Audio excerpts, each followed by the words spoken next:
Today is October 13th, 2022. I'm gonna do a couple quick shots of my hair and my head. Then I want to talk about a couple other things. And I have some previously recorded stuff as well. Alright, so let's take a look at the right side. Here, straight ahead. I'll try to go overhead here a little bit.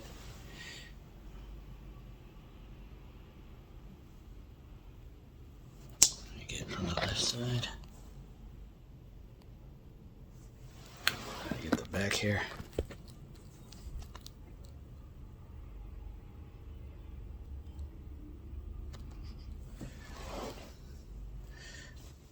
One person has been commenting how I need to kind of shave my neck and groom a little. I've been trying to do that. I agree that makes you look a little better, so I've been trying to do that.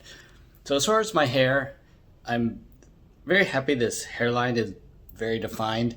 This kind of more recent work is just starting to come in from the doctor here in Thailand. This is a little more recessed than this side, but even at this length, it looks pretty good. It very clearly defined hairline, and that's something I'm going to talk about in a second. On the top here, I guess it's like a little diffuse, but it feels very even now. That's something I've been trying to achieve for a while. It always seemed to be missing spots or it's lumpy. So at least it's even. I've got a hairline, so that's something, and I'm pretty happy with that. I would at some point like to do a little more. Probably require some of this leg hair here that I've got plenty of. Maybe a little more head hair. But the other thing I've been thinking about is like mental health and hair loss, and why do we want to get hair in the first place? To fit in, to feel more confident, but why does it make us feel more confident and make us fit in? And I was thinking this like hairline here, the way it shapes my face, and I definitely feel like I look different and people react to me differently. It creates like a feedback loop where I feel better about myself and better interactions. If you think about like a painting, I was thinking about like the Mona Lisa, and if you like squeezed it at the top or at the bottom or to the side, it would look funny. And when you're missing like some of your hair, it's like your head is being squeezed or pushed around it oblong. So it always bothers me, people who just say you should ignore it. So if they also feel they should just ignore their looks, then okay, I agree. But it affects your looks. There are some people who look better with no hair and shaved hair and all of that. But it makes a big difference. The other thing I was thinking about is just in my life, how much hair loss and insecurity has shaped me. And I noticed the other day, I was watching this show. It was like some kind of dating show. And the guy was bald, he had a shaved head, and he was about the same height as me. But he was laughing and he wearing nice clothes and stuff. And I was like, he looks better than me. He's bald and short, but he looks better than me. And maybe he did, I don't know.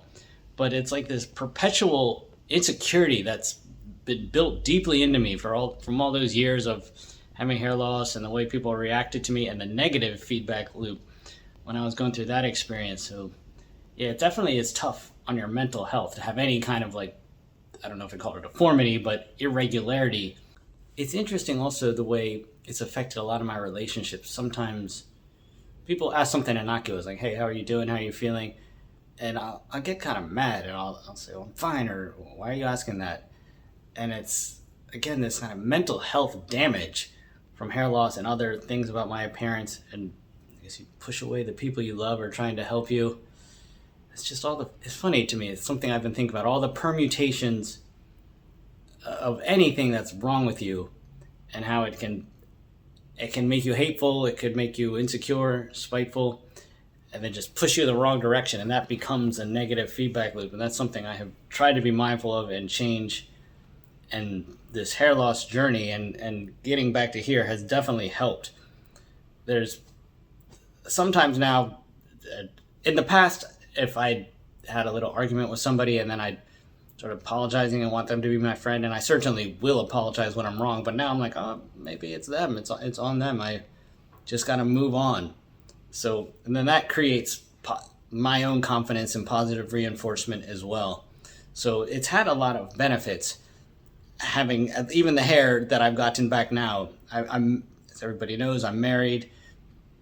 but even my relationship, my confidence and happiness, and I wouldn't say I'm like a happy, gregarious person, but I definitely feel better being. I look at myself in the mirror and it starts the day out right. So it's pretty amazing how much hair can help you, and you really you got to be realistic about what can be achieved and do it safely, but you can't let anybody tell you that it's vain or stupid or something you should be embarrassed about. It's a very real thing.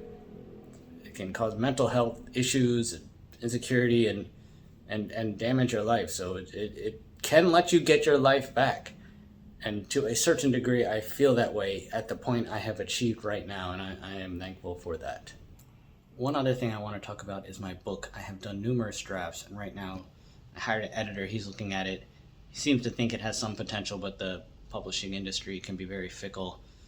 Good books sometimes just sit on the shelf for years, even after authors die, and sometimes have to be revised. Hopefully it will have some success. This editor he's more than just like a grammar editor. He's also called a developmental editor, so he's going to tell me if something's slow or needs to be changed or what is this character doing here. But I'd like to just quickly go over what the book is about. It's somewhat hard to describe because it's a memoir. It's not like a fiction thing. Right now the working title is If a Million Fell from the Sky. It's a little bit of a play on if $1 million fell from the sky. And I guess that is, if you had money quickly, and how would that change your life? What would you do? What I've done with the book, it's almost like a mixtape of my life. I've taken different points of interest at different points in time, and I've reassembled. Everything in the book happened, but it doesn't necessarily happen when, with whom, and where. So another way to look at it is like a montage, like a film of just past, future, present. Sometime if I felt a character from 2 years from now would serve the purpose of where the story was now, I put them now. So I mix things up, not a linear story. The one-line synopsis of the story is the time I got shot in the head, made and lost $1 million, then everybody died and went insane. So that's a one-line synopsis of my story. And then from there, it starts in my childhood. I was fairly poor when I was younger, and there was always stress and anxiety about money. And then there was, unfortunately, some abuse in my life. And then my mother had issues with alcoholism. And then when I was 14, as I have discussed, I got shot in the head, which obviously was a very formative experience. And all these things together, I had I guess a type of anxiety about money and competing with other people. And at that time, there was no issue with hair loss, and I didn't care about my parents or anything. I just sometimes felt envious of people having more money than me or a more stable home. And then I had this head injury, and then I saw these people in the hospital that had all kinds of things wrong with them, missing limbs or blind or unable to walk, paralyzed. So that instilled some compassion in me. And when I left the hospital, I was very compassionate. I would say I was the best person I have been in my life. And I wanted to help people. But as I went through life, it definitely, not everybody wants to be helped, and it's not as easy to help people as you might think. So that started to make a little bit of bitterness in me. And then I started to lose my hair, and then the scar started to be exposed too. And I still kind of felt envious of people about money and other things sometimes. So I became more spiteful, and at one point even I would say hateful. And then kind of as the book progresses, that starts backfiring. That's that thing I was talking about before, this negative feedback loop of my own pain that I really couldn't handle, and then I started lashing out at people, and that didn't have good outcomes. Some of my friends explored their consciousness with drugs, going on things like vision quests, just broadening their mind. Other friends became addicted to things like heroin and just tried to escape it. My mother did that for a while, but she eventually did recover. And then other people I know became very active in social causes. It might be about race or sexuality or police, or different topics. And the kind of general theme was people had something missing in their lives, and what did they have to do to feel whole again? And sometimes those things were healthy and did work, and other times they were self-defeating and dangerous and could even result in death or insanity. So I explore these different people's paths to redemption and fulfillment, and of course I'm the main character in the book, my own as well. And what I generally have found is you need to be compassionate, you need to try to love and not hate. and be honest and kind with yourself as well. Few people are as perfect as they maybe make you think they are, so you just have to accept it's an imperfect world and not let hate get the best of you. And that's easy when people are loving and nice to you, but when people are angry and mean to you, that's often when it's most important. Those are lessons I've learned in my life. So I explore those themes: mental illness, trauma, the path to redemption. That's the type of thing I explore in my story. I try to make it both sad and funny, because there's elements of both, and we'll just see how that does when that finally does come out. So wrapping up here, back to the title, If a Million Fell from the Sky. So the question is, if you had that money that you always wanted, if you had the hair, the looks, the love you always wanted, would that fix your life? And yes, of course, having money helps a lot. It's very hard to live life without it. But if you're not at a state of peace and well-being, no matter how many of these external things you have, you probably won't be as happy as you could be. So those things can be an illusion, and certainly people should try to look good and have love and money, but those are not the only things people should pursue. Sometimes it's as simple as stopping at a roadside cafe and having a cup of coffee and watching the cars pass by. And if you can't appreciate those type of things, those simple things, really all the money in the world is not going to have a lot of value. A lot of life, the greatest happiness comes from seeing beauty in everyday life and in stillness and just being alive. But yeah, this is one of my favorite places, Krua Kumbuk. I've been here in a couple of videos. Sorry, it's a little noisy here, but sometimes it gets boring just to film in my condo. Yeah, so getting this still a little pointy here. What can we do? But yeah, not bad. I've come a long way. I'm like a young man again. Yeah, so as I mentioned in this other video, I'm working on this memoir. It feels good to write sometimes. Sometimes you don't really know what's going on in your head, and I just start with words and sentences, paragraphs, and then it just keep writing it over and over, and it's kind of magic almost. Just what's going on comes out. So that's been a good experience. Yeah, sometimes it's nice to be in Bangkok. I first came here in 2004. I actually was married once before to a Thai woman. That's kind of a long story. Maybe I'll tell in another video. That fell apart pretty quickly. But then I kept coming back, and I met my wife, and I was studying Thai language, and she was studying English. A little more to the story than that, but that's generally it. It's a feeling to be here. It's fun. It feels free. I don't know how long I've been coming here. Let's see. So I've been coming here 18 years. That's hard to believe, but I still feel the magic. I still like it. I guess that's it for this clip here, but yeah, I guess things are looking good. Wouldn't mind the book being successful and not having to worry about money or career anymore, but we'll just see what happens. I'm in a place called Terminal 21, and let's take a look at this view. Nice view. And there's a food court in here. It's a big shopping mall, but these food courts are very common in Thailand. And I got this tom yum soup that has fresh fish in it. The cost was like $1 or something. Of course, one of the reasons I like living here. So they give you these little cards. You give them money. There's like a counter over there somewhere. You give them money, and then they'll give you these cards, or like a little credit card. You can see this says Pier 21. And that's like this place. You see this says Pier 21, and that's actually from San Francisco. And this whole floor is pretending to be San Francisco. There's a Golden Gate Bridge over there. This is the Golden Gate Bridge thing. It's not exactly the most impressive Golden Gate, but... And over here, this is Haight-Ashbury. I think there's Chinatown right there. You get the point. Malls are more popular here than America, because it's always humid and rainy outside, so it's nice to be indoor in these mega malls, thematic cities, because it's hard to be outside in a real city. This thing goes pretty far. I wish actually you could walk all of Bangkok. A lot of the stations have these, but they typically don't connect with each other. You got to go back down. It would be awesome. It would be awesome if you could just walk on this the whole time. Yeah, back in the day, you had to cross this intersection here. So the Sky Bridge Skywalk. Skywalk is a nice improvement. And you might, in my other videos, you might have seen this road. This is actually where my doctor is in Bangkok. She's down this road, Sok Road, one of the major roads in Thailand. Yep.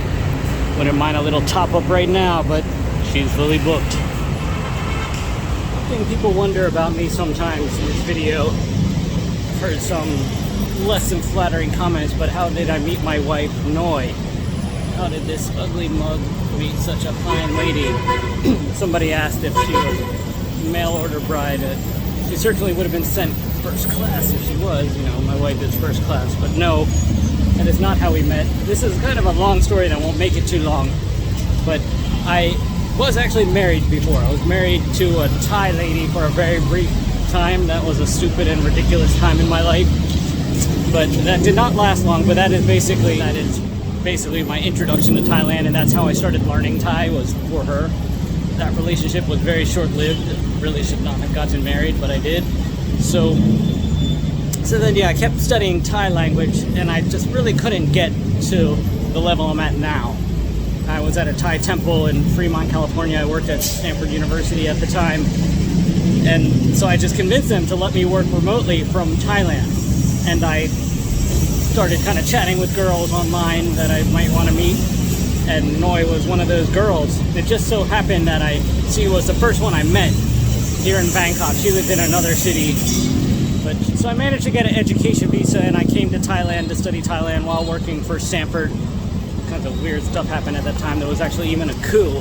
I remember there was this like burning truck coming down the street while I was trying to work. So it was a little interesting here in Thailand. Yeah, so I met Noi, and after a couple of visits, she moved in for me. Love at first sight, of course. But she's Laotian, from Lao, and I'm obviously American. And so she had to do these border runs, and she did not speak any English at this time, or maybe just a few words. I had limited Thai, but enough to communicate. So I was studying Thai, but that school also taught English language, and that came with the education visa. So I got her, so I'm walking through some cars here. So I got her an education visa also, and then we both could live in Thailand.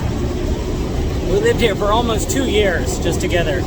And then that whole housing crisis, whatever they call it, the Great Recession. The Great Recession happened.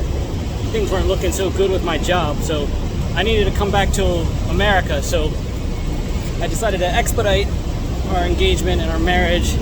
We came back to America. We lived there for, I don't know, maybe almost a decade, mostly in California. Now we're back here, but yeah. So the very first way I met Noi, actually, there was this program called Camprog, and there was different little chat rooms, and everybody had webcams. And I was in a Thai music chat room, just practicing typing Thai. And she had this screen name called Noi Thailand, but I didn't see the Y. I thought it said No Thailand. Like, why would a Thai person have the name No Thailand? And that's how I very, very first met her. We started chatting, and we met here, as I said. Yeah, so that's how I met my wife. It's been very important to my life. I'm grateful that we are together. And life goes on. This is the Prompong area. I've had this in some of my other videos. There's a lot of the kind of famous street foods, but over there's this little cafe, this street eating place called Im Jang, and that means Im means full and Jang means very, so it means very full. And the reason I show you this area, which is in the Prompong part of Thailand, this is where I first lived, and the internet was not what it is today, and it was very hard to find rental places, but I magically found one online when I came here with the education visa. And Noi and I lived across the street, which I'll show you in a minute, on Soi 42 in this. So I lived in a studio because I didn't expect to have a wife with me. Making sure I don't get run over here. And so I lived in a studio, but we made it work. We made it work for 2 years, which is funny because we live in a 2-bedroom apartment now, and it would be hard to go back to a studio. But I guess those are the good old romantic days. All right, so we're approaching the Golden Soi right down there. There's a supermarket, but Soi 42. I'm not gonna go down there at the moment. It's kind of hard to cross this street. But yeah, there's an old apartment building. Definitely nothing modern about it. It had one of those Thai style bathrooms, where basically the bathroom and the shower is all one room. Yeah, tiny little place down this soy right here. That's where it all began. I still remember that very first day I met her at a bus station, and I was having trouble figuring out which bus station she was at. So she talked to the taxi driver, and then she asked the taxi driver, she was like, is he ugly, or what's he look like? So he was like, yeah, he looks all right. So I don't know, I guess that taxi driver kind of decided my fate. Yeah, so quick summary, I worked for Stanford. I somehow convinced them to let me work remotely. I met Noi online. I came out here to Thailand. I was going to meet maybe a few ladies, but she was the first one I met, the only one I met. And now we have been married 14 years. A little bit smoky here. I'm gonna put on the mask for a minute. But since this is a hair loss channel, not a J International romance channel, let me take you should see it in the day. It still needs a little work in that front area. Hopefully that grows in, but yeah, even in the daylight, you know, not bad, not bad at all.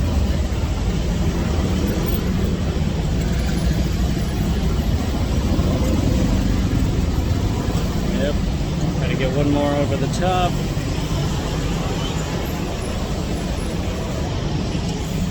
Good old Bangkok.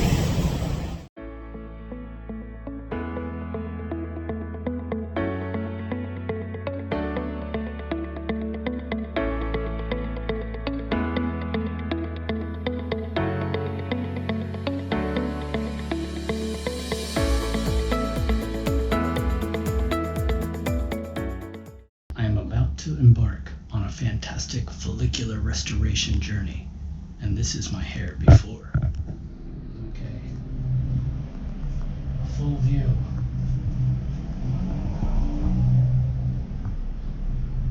Noi, are you excited for me to restore my hair? Oh yeah, I can't wait to see I'm gonna have new a big, Jason. That's right.